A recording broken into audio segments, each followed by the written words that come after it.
দেশ জুড়ে চলছে তীব্র তাপদাহ। আবহাওয়া অধিদপ্তর জারি করেছে হিট অ্যালার্ট। তাপে সড়কের পিচ গলে যাওয়ার ঘটনা ঘটছে। দেশের বিভিন্ন প্রান্ত থেকে হিট স্ট্রোকে মৃত্যুর খবর আসছে। হাসপাতালে বাড়ছে রোগী। সূর্যের তাপের তীব্রতা এখন মরুভূমির নয়, মোংলার রাস্তাতেই এমন অবস্থার নজির মিলছে। মঙ্গলবার দুপুরের ভিডিওটি মোংলার সংবাদকর্মীরা রৌদ্রের তাপে ডিম ভাজি শিরোনামে পোস্ট করা হলে সাথে সাথেই সোশ্যাল মিডিয়ার রোদের তাপে ডিম ভাজার ভিডিওটি ভাইরাল হয়ে যায়। 5 মিনিট 18 সেকেন্ডের ভিডিওটিতে দেখা যাচ্ছে মোংলা পৌর শহরের কলেজ মোড় এলাকায় রাস্তার উপর একটি স্টিলের থালায় তেল দিয়ে ডিম ভেঙে দেয়া মাত্রই ভাজা শুরু হয়।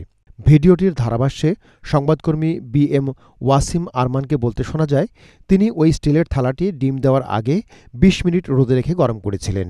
ভিডিওটিতে তাকে ডিম কিছু দিয়ে নাড়াচাড়া করতে দেখা যায়। ভাজি করা ডিমটি সবাইকে মিলে খেতেও দেখা যায় ভিডিওটিতে। বাগেরহাট প্রতিনিধি M পলাশ শরীফের পাঠানো তথ্য ও ভিডিওচিত্রে মিজান তালুকদার, আপডেট টিভি। মোংলার বর্তমানের পরিস্থিতি, আবহাওয়ার পরিস্থিতি